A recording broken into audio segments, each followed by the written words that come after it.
KDI 충격 보고서 집값은 폭등한다. KDI는요 한국개발연구원입니다. 대한민국 최고의 싱크탱크예요. 머리가 좋은 사람들이 다 몰려 있고요. 예, 거기에서 보고서를 만들어서 이게 배포를 한다는 것 저는 굉장히 중요한 요소로 봅니다. 그런데 제가 KDI의 충격 보고서를 하나 찾았습니다. 이거 한번 보세요. 이게 2025년이잖아요. 지금 2025년에 발표된 게 아니고요. 2020년 7월에 발표된 거예요. 2020년 7월에 통화 공급 증가의 파급 효과와 코로나19 경제위기 보고서라는 보고서입니다. 예, 그 내용에 나와 있는 내용입니다. 이 내용을 보면 통화량이 1% 증가할 때 경제에는 어떻게 영향을 미치느냐 그 보고서가 나와 있습니다. 보시면 주택가격은요 4분기에 걸쳐서 0.9% 상승한다. 통화량이 1% 늘었는데 주택가격은 0.9% 통화량이 는 만큼 주택가격이 올라간다는 이야기죠. 그죠? 저는 이거 굉장히 충격으로 봅니다. 반면에 국내 총생산 GDP는요 3분기에 걸쳐서 0.5% 올라가고요. 결국 보면요, 예, 통화량이 늘어나면 이게 돈을 쓰는 것이 아니라 집을 사는 데 쓴다는 이야기인가요? 여기에 물가는요 8분기에 걸쳐서 0.5% 상승합니다.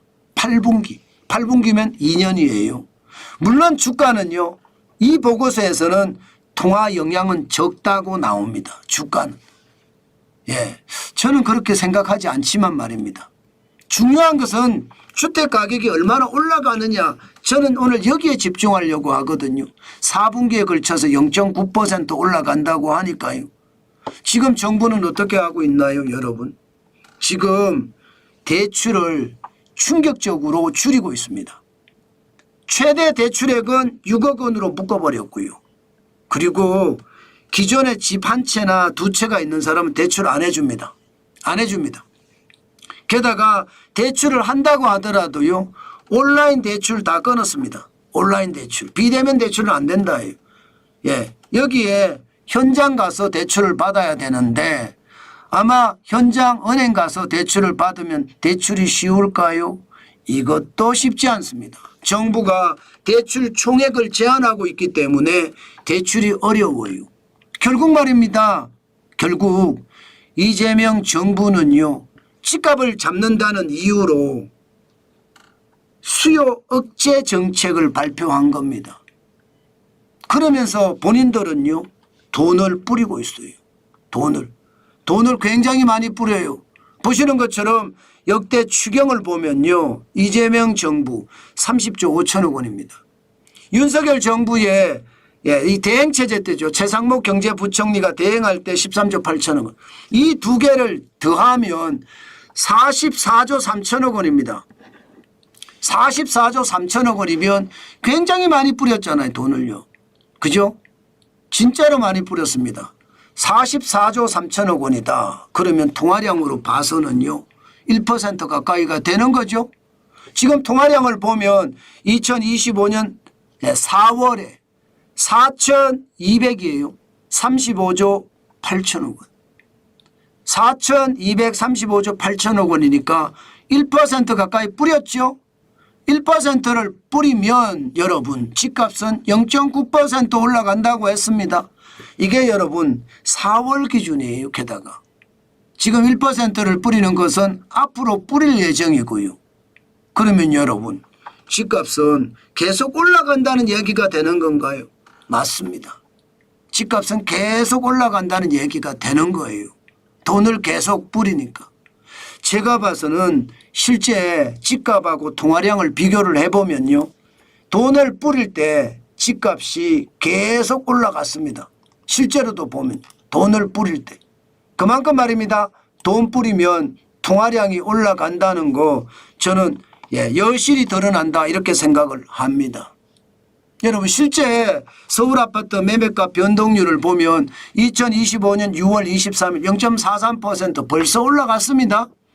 2018년 9월 이후에 7년 만에 최고치입니다. 서울 집값이 올라가고 있어요. 돈을 뿌리니까. 그런데 돈 뿌린 것은 요거잖아요. 13조 8천억. 13조 8천억을 뿌렸는데 집값이 올라간 거잖아요. 그러면 나머지 30조 5천억을 뿌리면 어떻게 될까요? 집값은 더 올라갈 가능성 크죠. 저는 당연히 더 올라갈 가능성이 크다고 생각을 하고요. 심지어 벌써 정치권 일각에서는요. 3차 추가 경정 예산을 이야기합니다. 3차. 1차, 2차, 3차에서 1차, 2차에서 끝나는 것이 아니라 3차 추가 경정 예산을 이야기합니다.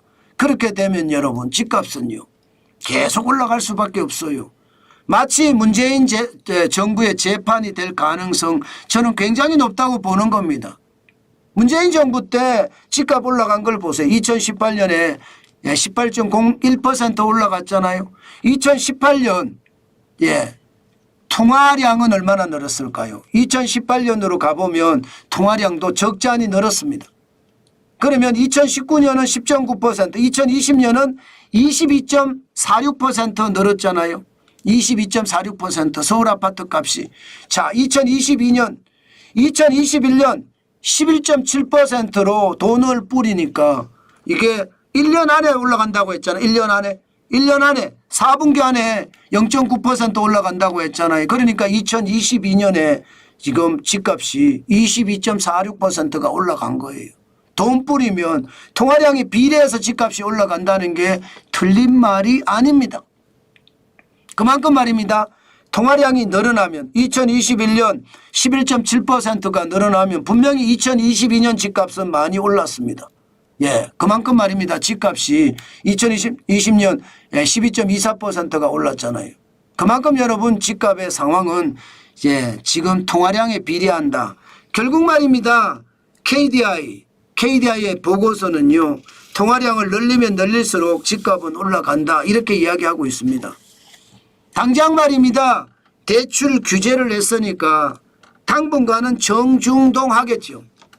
그렇지만 돈은요. 계속 흐릅니다. 어디로 흐르느냐. 돈 되는 곳으로 자꾸 흘러요. 그러면 똘똘한 한 채 중심으로 몰릴 거고 현금 부자들은 또 살 거예요. 신고가에도.